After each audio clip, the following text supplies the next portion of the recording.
Hello Warcraft scene, this is the 1st of July and oh my, we are blessed with another update to the test server where Blizzard has applied a new patch last week. Now the patch gets a patch and we get an update that I couldn't be more excited about. There's a lot of points and there's a lot of fixes, but in the middle of these patch notes, there's a little something that is pretty groundbreaking for Warcraft 3 and something that we haven't had probably since the Frozen Throne release. Piercing damage against heavy armor decreased from 100% to 90%. This is a change that will affect everything in Warcraft 3. I think the last change was with the release of Frozen Throne. The attack tables that we are using for 20 years need an update if this goes through. I have talked about this at the end of last year already, maybe in autumn. And recently there was a Battle.net forum post that also addressed this. Warcraft 3 is a very, very range-heavy game. Remo said it so many times, we're in piercing damage meta. We're in ranged meta. Kiting is so strong in this game. Range attacks are so strong in this game. And melee units were oftentimes suffering because of it. Now, they seem to tackle that. What this means is, if a rifleman attacks a grunt, it doesn't do 100% damage, but 90% damage. And there is obviously a lot to talk about. Every piercing damage range unit is getting nerfed by 10%. That is addressing water elementals, rifles, headhunters, fiends, archers. This also goes for attacks against burrows, for example. This will also change two things about creeping. Piercing damage armies creep slower, and you take less damage from piercing damage creeps. It is very hard to unpack all of this in just a little video, but Blizzard is suggesting groundbreaking changes to Warcraft 3. And I talked about this here at length. I have been one of the biggest advocates of this change because piercing damage is so good. The only weakness of piercing damage, the piercing damage type, is in less meaningful combinations. So piercing damage is weak against buildings and it's weak against heroes. But against units, piercing damage is always good. It doesn't have a weakness in actual combat. And that was a flaw. The regular rock, paper, scissor of RTS games should be melee beats range, range beats casters, casters beat melee. More or less, generally speaking. And that is not the case in Warcraft 3 with the current values that we have, because piercing damage is dominating everything. And they are addressing this, and they are aware of the problem. There are a couple of problems with this. I'm not saying it's perfect, but two things I like. A, that this is addressed at all. The way that they can address this also shows me that they have technical knowledge to change these hard-coded things in the game. And they start with very low numbers. The forum post that I was talking about suggested something crazy like 25% reduction, 20% reduction. It's 10% reduction, which makes it meaningful, but still careful. It's also something that we don't have right now, 90%. We have 75%, 150%, 200%, but not 90%. So this is cool. It shows me Blizzard is willing to be progressive. And we will have to talk at length about detailed implication, but I just wanted to throw it out there. Piercing damage against heavy armor decreased by decrease from 100 to 90%. I love this direction. Do I love the current implementation? Does this need additional unit and building fixes? Maybe. We will go through this case by case, but I love this change so freaking much, and I'm extremely thankful that they're trying to experiment with it, because this is what it is. It's a test server. We shall experiment with it. The second biggest thing that I also love is something that I've been yelling at for a long time. For 5 years, I've been yelling at this. Night Elf. Huntress Glaives will no longer bounce to and from structures. A mechanic that I hate in Warcraft 3 became again more prominent recently due to the changes to Huntress. Huntress got a lot better with their tier 2 upgrade that gives them heavy armor. In 2020, we saw a lot of Huntress with Keeper of the Grove, and then what Night Elves did was they go to, let's say, an orc base, they click on the Great Hall, you try to repair, the glaives of the Huntress are bouncing from the Great Hall to the repairing workers. The repairing workers all die, you can't repair anymore, and the Great Hall falls without any great fight or interaction, without awesome counterplay. So what this changes is, if you attack the Great Hall now, the Glaives don't bounce to the workers. So you can actually repair your Great Hall without losing your entire economy. This is awesome. Because this mechanic in Warcraft 3 was beyond toxic, and I hated it. And you might argue, well, we haven't seen that in every game in Warcraft 3. We did 5 years ago, and we've seen it more and more on the higher amateur level, semi-pro level, and we also seen it more in the Asian realm. And that this gets addressed now is fantastic, and that they found an elegant solution to this, I also think is amazing. Because Huntress need this ability in fights. They need the AoE in fights. It's one of their strong aspects. An even more elegant solution would be that if you attack a unit, it bounces to units, and if you attack a building, it bounces to buildings. But maybe that's too much to ask. The fact that they patch out this toxic Huntress base race is so good, and I'm so happy they do. Will this move Huntress out of the meta? We'll see about that, but they see the problem, they address the problem, they come up with a solution that is actually creating a new ability in the game instead of just changing values. So for the second time, like, we have 2 changes that we talked, and I love both of them in the general direction. Big up for this change. I can't stress enough how happy I am that this is getting addressed. Wonderful. So they also fixed the crash that was coming in with a feature lately that we've seen on shorts and TikToks and stuff. We have a new feature in the game that displays how long something takes to actually produce. So if you construct a barracks or something, it says 60 seconds. So this was a problem if you take the worker away, or if the building got frozen, because then there was no progress, and if you clicked on it, the game crashed. This is fixed. That's very good. Undead. Animate Dead, the ultimate of the DK, got an overhaul where units that you resurrect have their abilities. So if a bear falls, you use Animate Dead. You can now use Rejuvenation and Roar and stuff. There was a little problem that you don't have the upgrades. For example, if you resurrect a shaman, you could use the Purge, but not Bloodlust. Now, they will inherit upgrades they had when they were killed, and I think that's great. There's a little issue with that, but in general, that's a cool direction. It makes this ultimate so much cooler. There's a little issue with the mana, but I will talk about that later. And then the team is aware of an issue where passive abilities are not being transferred upon reanimation, and it will be fixed before release. These comments are so good. We haven't had this, because it shows, like, just to say that the team is aware of a problem gives me confidence in their Q&A. Something that I haven't had in many years. Because they were throwing these test servers out there, and there were a lot of problems. And a lot of stuff that wasn't finished, for example. And you open up the test server and you think, oh, how can they put this bug in? And now they mention, oh yeah, there's an issue still, we're still working on it. Great. Fantastic. So really cool. Pandaren Brewmaster was a big talk of that last patch because the Breath of Fire got drastically nerfed. It had a huge AoE before, and that has been reduced to a lot to basically match the animation. Remo talked about this a lot. Just fantastic. Like, the actual damage of a panda is like twice as big as the animation is, and that's bad. That's bad. But that also makes the Breath of Fire different and a lot weaker. So they changed this now. Brewmaster Breath of Fire damage over time buffed from 7 to 10, 14 to 15. So it is a buff on level 1, which is a little bit of a theme of the patch. Brewmaster movement speed increased by 30. Half the boots of speed. Panda really fast now. It is oftentimes a little awkward if strength heroes become faster. So while Panda gets nerfed in the AoE department, the damage is getting buffed a little bit, and the speed.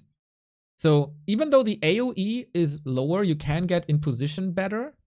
I'm not sure how I feel about this, but I'm more than willing to test this. In general, I'm a fan of different kinds of AoE in the game, because at the moment, a lot of AoE is similar. Blizzard and Flamestrike are rather similar.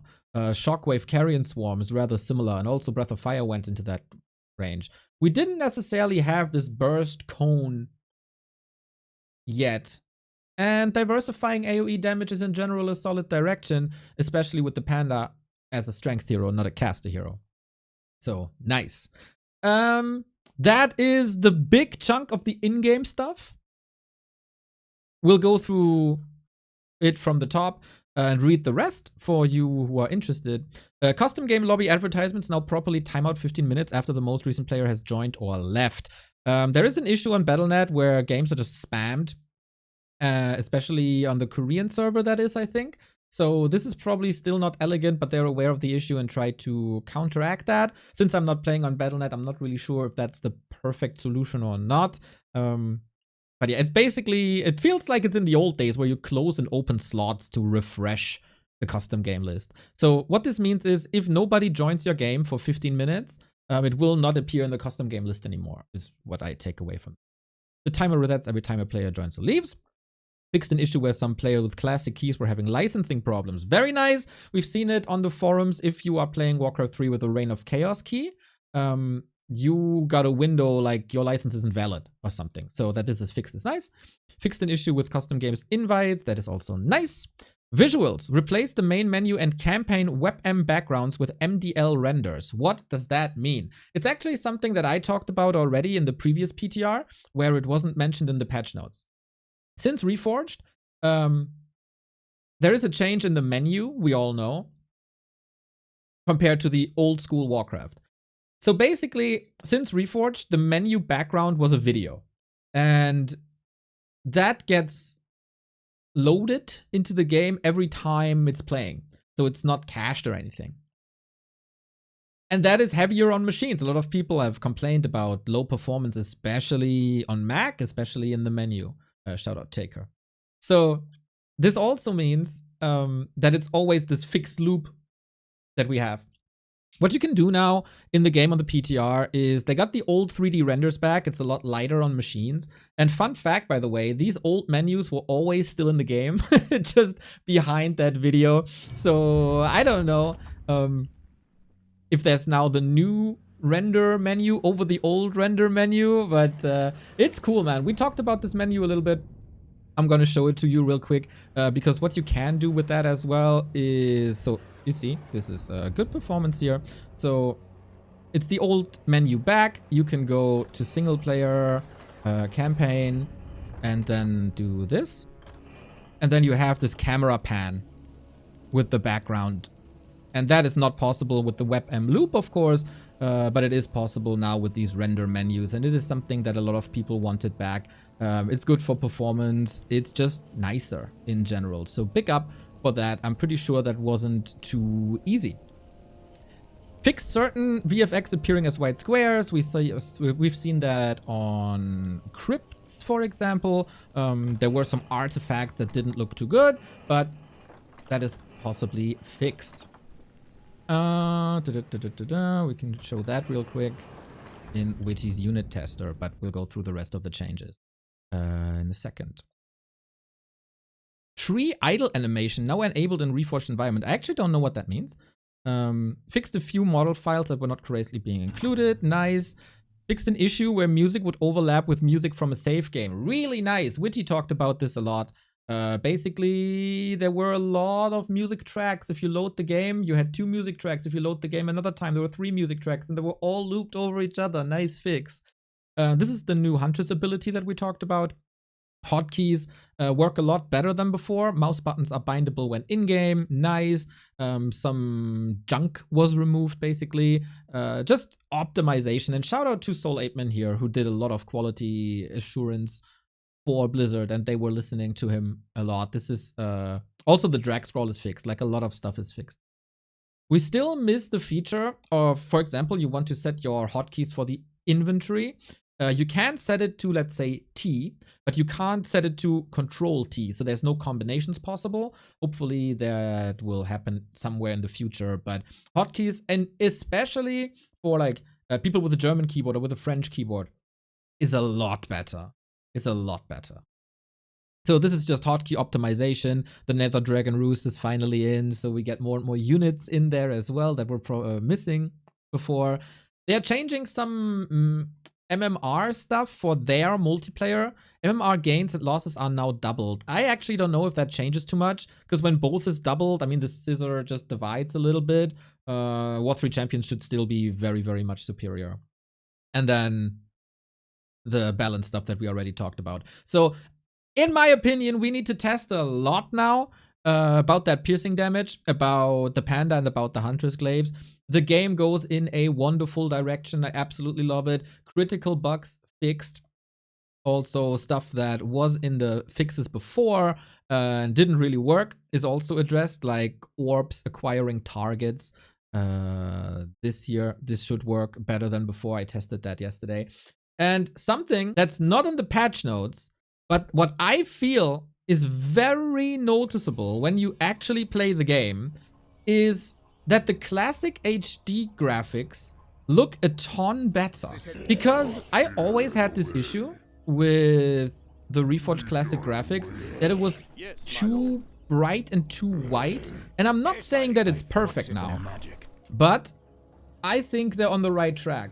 And they're making progress. It's still pretty white here, actually, when I look at this. There's a new setting called Gloom, but I was playing on Lost Temple yesterday, and especially creeps look way closer to the original. Like, the green is not as neon green. The null color looks a lot better.